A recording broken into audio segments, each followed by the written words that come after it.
प्रारब्ध के सभी दर्शकों को मेरा नमस्कार। मेरा नाम है संदीप आर के सिंह और आज का जो मेरा विषय है वो है राहुल गांधी।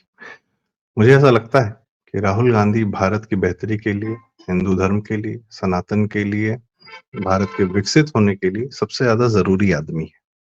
आप लोग को लग सकता है कि मैं क्या उल्टी बात कर रहा हूँ, पर इट्स हाइपोथेसिस ये है कि बढ़ने के लिए, विकास के लिए, प्रगति के लिए सबसे पहले यह भी जानना बड़ा आवश्यक है कि दुश्मन कौन है? दुश्मन क्या सोचता है? आपका दुश्मन नहीं, जो आपसे दुश्मनी रखता है, वो क्या सोचता है, वो क्या जानता है? आप तो भैया अपनी प्रगति के पथ पर आगे बढ़ना चाहते हैं, आप किसी को डिस्टर्ब नहीं करना चाहते हैं, आप आगे बढ़ना चाहते हैं, विकसित होना चाहते हैं, पर इससे कौन थ्रेटन फील करता है और वो आपके प्रति क्या-क्या कर सकता है, ये जानना बड़ा ज़रूरी है। उसकी टीम कहाँ है, कहाँ से फंडिंग आती है, कौन है? तो I think Rahul Gandhi is one person जिसके माध्यम से हमें भारत के सारे दुश्मनों का एक पता चलता है, सिरा पता चलता है। ना सिर्फ राहुल गांधी बल्कि उनके पूरे परिवार की मदद से। क्या-क्या फैक्टर्स हैं? अब हम और आप ये बिल्कुल सोच सकते हैं कि भाई साहब इस आदमी को भारत देश से समस्या क्या है? इसके वक्तव्यों में ये होता है कि भारत एक देश नहीं है, वो एक राज्यों का समूह है, जैसे इनका यूनाइटेड स्टेट्स ऑफ अमेरिका है। तो भाई यूनाइटेड स्टेट्स ऑफ अमेरिका तो बनाया यूरोप से भागे हुए लोगों ने वहाँ के लोगों को मारकर। तो यूरोप से सारे क्रिश्चियंस भगे चर्च के आतंक से और वहाँ के राजाओं राजाओं के आतंक से। वो जब अमेरिका पहुँचे तो उन्होंने सबसे पहले वहाँ के नेटिव्स को मार डाला और उसके बाद फिर वहाँ पर अपना राज्य बनाया। और यूएसए अमेरिका जो है भारत से 3 गुनी बड़ी भूमि है। तो जिसको जहाँ जैसे समझ में आया वो अपना फ्री विल कर रहा था। फिर बाकी बाद में ये हुआ कि सारे राज्य कुछ लोग एक साथ आ गए और आपस में डिक्लेरेशन ऑफ इंडिपेंडेंस साइन किया कि अब हम एक साथ हैं, यूनाइटेड स्टेट्स ऑफ अमेरिका। तो कई स लोग वहाँ जब बसे, वहाँ पे 200 साल, 300 साल अपना पूरा राज्य बनाया, उसके बाद सब साथ आए। भारत की तो ऐसी उत्पत्ति नहीं हुई, भारत तो सदैव भारत रहा है, एक राष्ट्र रहा है, एक सिविलाइजेशन, एक सभ्यता रही है। अब राहुल गांधी एक मेरा ये भी एंगल है कि आखिर उनका क्या पर्पज़ है, वो आखिर ऐसा क्यों कर रहे हैं? तो उसको समझने के लिए उनके रिलिजन को भी जानना पड़ेगा, धर्म नहीं कहूँगा, रिलिजन कहूँगा। क्योंकि पूरी हरकतों से और सारे एक होता है ना हाइपोथेसिस होती है कि हम लोग जब पढ़ाया जाता था मैथ्स फिजिक्स में कि जब कोई हमें थ्योरम सॉल्व करनी होती थी, तो कई बार क्या होता था कि आप एक प्रोसेस से चल रहे हैं, आपकी थ्योरम सॉल्व हो गई या इक्वेशन सॉल्व हो गई।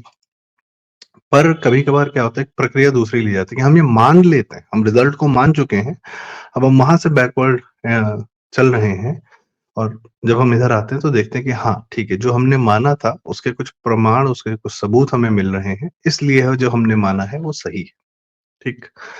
तो ये एक हाइपोथेसिस अगर हम राहुल गांधी के साथ लें कि भाई साहब क्रिश्चियन हैं और क्रिश्चियनिटी वाले सारे कर्म कर रहे हैं। क्रिश्चियन अगर एंगल से देखें, तो राहुल गांधी के जितने वक्तव्य हैं भारत के प्रति, हिंदू धर्म के प्रति, वो सब एक साथ फिट होने लगते हैं, समझ में आने लगते हैं। ऐसे कैसे हम मान लें कि कोई जो है भारत का विपक्ष का नेता है, वो भारत के विरुद्ध सोच रहा है, सनातन के विरुद्ध सोच रहा है।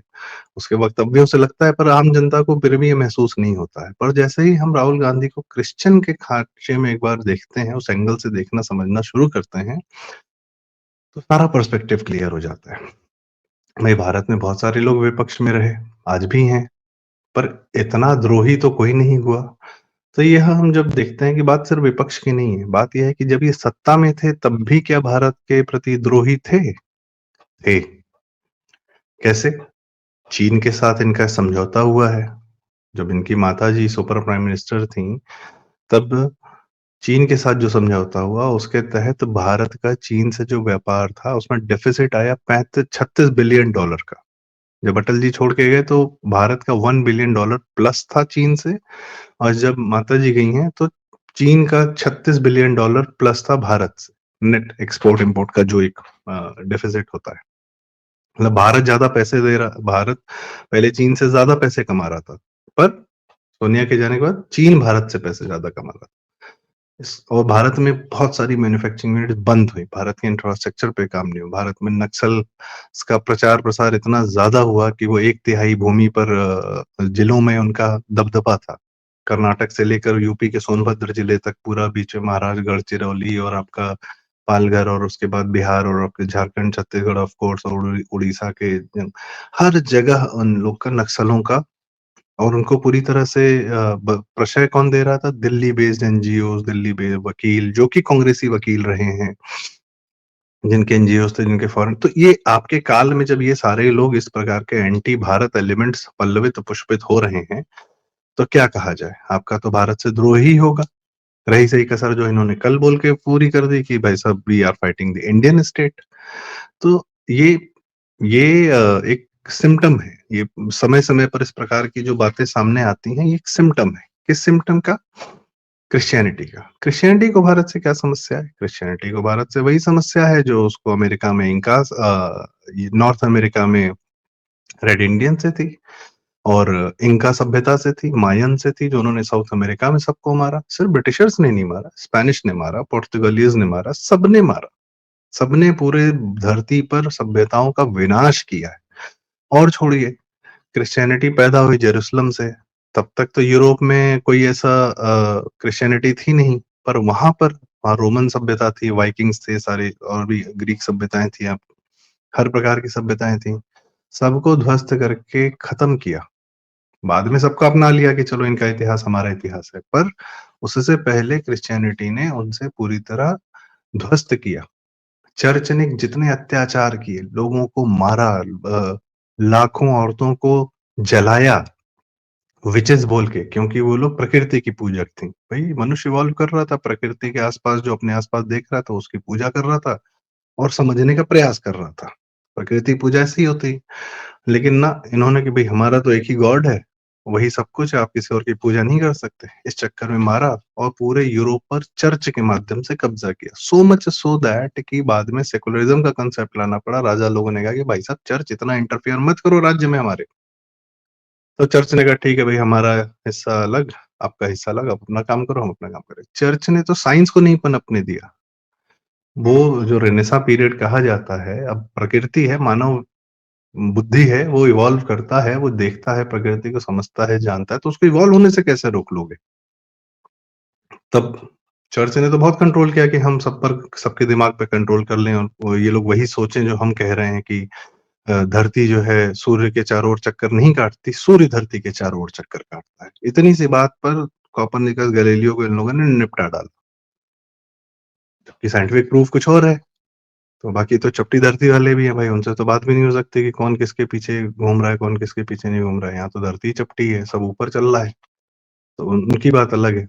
पॉइंट इज़ कि अगर हम क्रिश्चियनिटी की बात करें, कहाँ-कहाँ सभ्यताएँ विनाश की इन्होंने?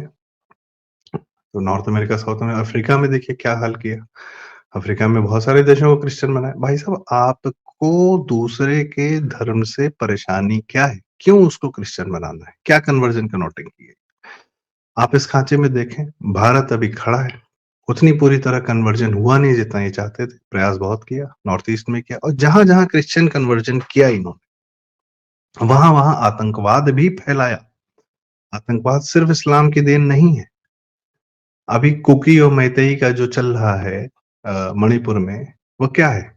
कुकीज़ क्रिश्चियंस हैं। वहाँ क्रिश्चियन स्टेट बनाने की बात हो रही है। नेहरू काल से चल रहा है कि नॉर्थ ईस्ट को क्रिश्चियन स्टेट बना डालेंगे। चलो भाई ठीक। और कहाँ इनका क्रिश्चियन कन्वर्जन चल रहा है? साउथ में। जगन मोहन रेड्डी, क्रिश्चियन। ये उदयनिधि स्टालिन, क्रिश्चियन। क्या कहना है उदयनिधि स्टालिन का? सनातन को इरेडिकेट करना होगा। मतलब फिर फ्लॉप एक्टर भी है वो, तो कुछ डायलॉग वायलॉग इस टाइप से देता रहता है। इसके अलावा आते हैं पंजाब। पंजाब में कन्वर्जन चल रहा है सिखों का, जबरदस्त कन्वर्जन चल रहा है। अंकित नरूला और बलविंदर पास्टर और ये सब जो कर रहे हैं, खोजेवाला। हमने नन्हे पहलवान और बाबा जी से इस बारे में कई बार बात की। करना क्यों है तुमको कन्वर्जन? ये क्या, ये अपनी इकोनॉमी बनाने के लिए, कि सामने के रिसोर्सेस से ही इनका पूरा आर्थिक साम्राज्य क्रिश्चियंस का जो वर्ल्ड ओवर साम्राज्य कैपिटलिज्म के रूप में, कम्युनिज्म के रूप में जो आपको दिखता है, वह एक ही आधार रहा है, उसका पैरासाइटिक नेचर रहा है और वो दूसरे के रिसोर्सेस से। अमेरिका भी बना अफ्रीकन लेबर्स को जो जबरदस्ती स्लेव बनाकर इन लोगों ने काम किया और मिनिमल पैसा कुछ नहीं दिया। तो अमेरिका भी उसी से बना। ब्रिटेन कहाँ से बना? भारत को लूट कर ब्रिटेन बना, और ब्रिटेन का पैसा फिर वो बाद में वो पावर सीधे जो है वो सारे के सारे सेंटर जो अमेरिका शिफ्ट हो गए। तो इन लोगों ने दुनिया को लूट करी। आज भी अमेरिका को क्या करना है? दुनिया को दूसरे देशों को तोड़ना है। कहाँ-कहाँ तोड़ा है? East Timor, West Timor, South Korea, North Korea, Pakistan, India. भाई साहब, इंडिया, पाकिस्तान, बांग्लादेश जब बना, तब उस समय ब्रिटेन की भी और इन लोग का वरदहस्त प्राप्त था। सेकंड वर्ल्ड वॉर के बाद ही तो ये काम किया ना इन्होंने, सब एक ही साथ थे। उसके बाद अमेरिका ने कहाँ-कहाँ रेजीम चेंजेस नहीं किए? ईरान में किया, वहाँ पे शाह था। आप ईरान की 1950s की तस्वीरें देख लीजिए, आज देख लीजिए क्या किया। और कहाँ किया? अभी रिसेंटली सीरिया में किया, लीबिया में किया, गद्दाफी को मारा, इराक और क्या-क्या दुनिया में फैला के कि इनके पास वेपन्स ऑफ मास डिस्ट्रक्शन है। इन्होंने ये कार्य हर जगह किया है। ये कहाँ से थॉट आता है? ये कैपिटलिज्म का नहीं, ये क्रिश्चियनिटी का थॉट है। एक थॉट है कि डिस्कवरी है। एक तो इस्लाम बोलता है कि भैया सारी ज़मीन अल्लाह की है, इसीलिए वक़्फ भी चलेगा, सब चलेगा। हमको मस्जिद वहीं बनानी है जहाँ मंदिर बनाना है। क्या क्रिश्चियंस ने मंदिर नहीं तोड़े? तोड़े। गोवा इंक्विजिशन, आप शेफाली विद्या जी का वीडियो देख लीजिए। पूरे गोवा में एक मंदिर बचा है, तांबड़ी सुरला, जो 1200 साल पुराना है। बहुत अत्याचार किए पोर्टुगीज़ ने, नेहरू इनको हटा नहीं पाए। आप अब गोवा इंडिपेंडेंस हो रहा है वो 60s में, आपके भारत के इंडिपेंडेंस के 15-20 साल बाद। मज़ाक बना रखा है। क्योंकि वहाँ पोर्टुगीज़ का है, आप ब्रिटिशर से लड़ रहे हैं, आप पोर्टुगीज़ नहीं। अरे भाई, भूमि हम फ्री करा रहे हैं बाहरी दखल से।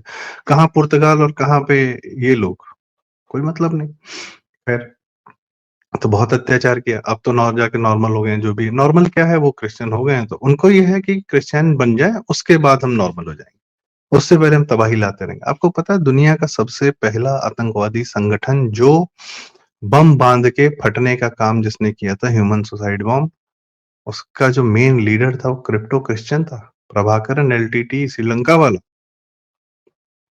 उसके में उसको फंडिंग कहाँ से आती थी? नॉर्वे, वहाँ के चर्चेज़ ने फंडिंग की है श्रीलंका को तबाह करने की। क्यों? श्रीलंका में बुद्धों का वर्चस्व था, सिंहलीज़ का। और ये तमिल, अभी ये जो तमिल का जो डीएमके है, ये जो स्टालिन है, ये तमिल का डीएमके सदैव श्रीलंका के तमिलों के प्रति इनका मोह रहा है। और डीएमके में स्टालिन, नाम ही स्टालिन रख दिया है। उदयनिधि स्टालिन है ही क्रिश्चियन, अपने आप को बोल चुका है वो। आपको जो जिस प्रकार से ए राजा और इस तरह के कनी-मुझी और इन लोगों के वक्तव्य सुनने में आते हैं, हिंदू धर्म के प्रति घृणा का भाव, तो ये क्रिश्चियंस में बहुत व्याप्त है। अभी अमेरिका में आज के समय में क्या हो रहा है? अमेरिका की दुर्दशा के लिए हिंदुओं को जिम्मेदार ठहराया जा रहा है, जबकि वो सबसे ज़्यादा पीसफुल कम्युनिटी है, सबसे ज़्यादा टैक्स सबमिट करती है, सबसे ज़्यादा एजुकेटेड कम्युनिटी है। उनको मार-पीट के भगाया जा रहा है। उनके प्रति अपना विद्वेष दिखाया जा रहा है। क्यों? क्रिश्चियनिटी का जो बेसिक थॉट है, भई इस्लाम तो बाद में आया ना।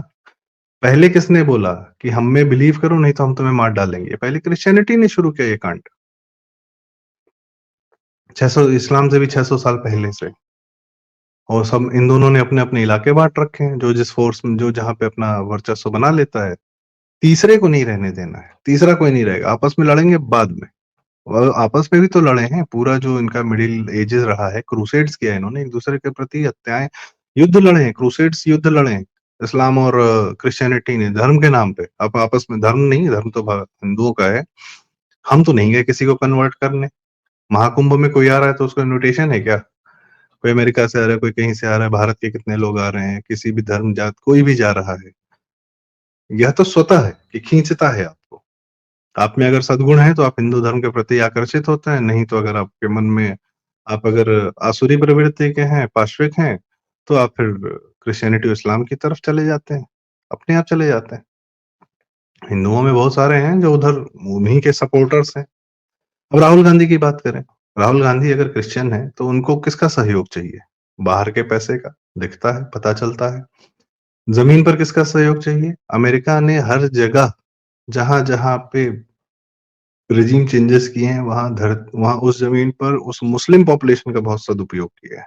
बहुत सही उपयोग किया है, सदुपयोग तो नहीं, सही उपयोग किया अपने हिसाब से। बांग्लादेश में क्या किया? मुस्लिम पॉपुलेशन का उपयोग। अफ़गानिस्तान में क्या किया? मुस्लिम पॉपुलेशन का, ठीक है? भारत के खिलाफ किस वोट बैंक का सबसे ज़्यादा समर्थन है राहुल गांधी को? मुस्लिम वोट बैंक का। सीरिया में आज की डेट में यूरोप में जो तबाही मचाई जा रही है, तो क्या किया गया? ओबामा ने पूरा मिडिल ईस्ट पे बॉम्बिंग कर दी, ये सब उठे यूरोप पहुंचे, उसमें मीडिया ने दबाव डाला कि भाई साहब यूरोप में लिया जाए इन इमिग्रेंट्स को, और इन्होंने वहां पहुंच के तबाही मचा रखी है। कौन जा रहा है? Muslim population. कीर स्टारमर जैसे घटिया आदमी को पूरा पूरा समर्थन किसका है? मुस्लिम वोट बैंक का। क्या कर रहा है? लाखों बच्चियों का रेप हो रहा है, आंख मूंदे बैठा हुआ है। हमारे यहाँ भी बहुत नेता हैं जो आंख मूंदे बैठे रहते हैं मुस्लिम वोट बैंक की एट्रोसिटीज के ऊपर। संभल, दंगा कर लो, हिंदुओं को जला दो, लोगों को भगा दो, सब कर दो। ये तो एक उदाहरण है। गोधरा में ट्रेन जला दो, लेकिन हम केस लड़ेंगे। कासगंज में चंदन शर्मा को मार दो, लेकिन हम 28 आरोपियों को बचाने के लिए केस लड़ेंगे, उनका समर्थन देंगे। हम अखिलेश यादव हैं, हम तो खुलेआम सत्ता में आते ही पहला काम करेंगे कि आतंकवादियों पे जो केस चल रहा है वो वापस लेंगे, मुस्लिम आतंकवादियों पे जो बम फोड़ने में एक्सपर्ट रहे। पॉइंट इज मुस्लिम पॉपुलेशन जो है हर जगह की, वो अमेरिका के लिए बड़ी मुफीद होती है उस जगह पे रेजिम चेंज करने के लिए, उस जगह को कंट्रोल करने के लिए। खैर वो भस्मासुर है, वो बाद में उन्हीं के सर पे चढ़ जाता है, वो एक अलग मैटर है। तो इसमें रोल कौन अदा करता है नेतृत्व का? राहुल गांधी। राहुल गांधी के परिवार से अब बात करें। नेहरू रूस के पीछे पड़े रहे, भारत से तब भी तकलीफ थी, एक्सीडेंटल हिंदू थे और भारत को कभी पनपने नहीं दिया, न बिजनेस वाइज, न धर्म वाइज, न सनातन वाइज। नेहरू रूस के पीछे पड़े हुए थे, कम्युनिस्ट हुए जा रहे थे, सोशलिस्ट हुए जा रहे थे। ठीक है भाई।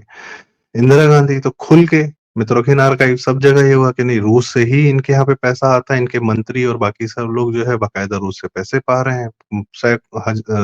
पचासों, 100 या 100 से ज्यादा एमपीज और इनके जो आधी से ज्यादा मिनिस्टर जो है रूस से पैसे पा रहे थे। पूरा मीडिया यहाँ रूस से पैसे पा रहा था जब रूस मजबूत था।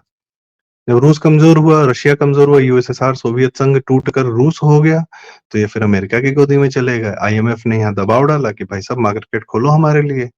पहले मार्केट बंद था रूस के, सोवियत संघ के पॉलिसीज के दबाव में। यहाँ फिर मार्केट खोला अमेरिका के दबाव में, तो उन्होंने आईटी को और इस तरीके से थोड़ी कंपनीज को, अमेरिकन कंपनीज को आने दिया। अब सोचिए 89 90 में यूएसएसआर टूटता है, 91 में आईएमएफ पूरी तरह भारत में आ जाता है। ठीक है, तो ये अमेरिका के आगे लेट गए। चलो ठीक है, अपनी मैन्युफैक्चरिंग भारत, ये आप किसी का सहयोग लीजिए चाहे नहीं लीजिए, आप भारत को मजबूत कर रहे हैं क्या? नहीं, हमको दूसरे का ही वर्चस्व अपने ऊपर रखना है, और यह नेहरू गांधी फैमिली कांग्रेस ने पूरी तरह भारत के ऊपर किया। मैन्युफैक्चरिंग या भारत को बढ़ाने का काम अटल जी, भाजपा, इस प्रकार के नेतृत्व ने किया। फिर 2004 में, 2005-6 में क्या हुआ? चलिए अमेरिका ये वापस आ गई, सोनिया गांधी, बम फटने वापस से शुरू हो गए। पाकिस्तान जो कि अमेरिका का एजेंट रहा है, सदैव अमेरिका फंडेड रहा है, वो भारत में पूरी तरह अपना दखल दे रहा है, बम फोड़ रहा है, कुछ भी कर रहा है, अमन की आशा चला रहा है, वो भी चल रहा है।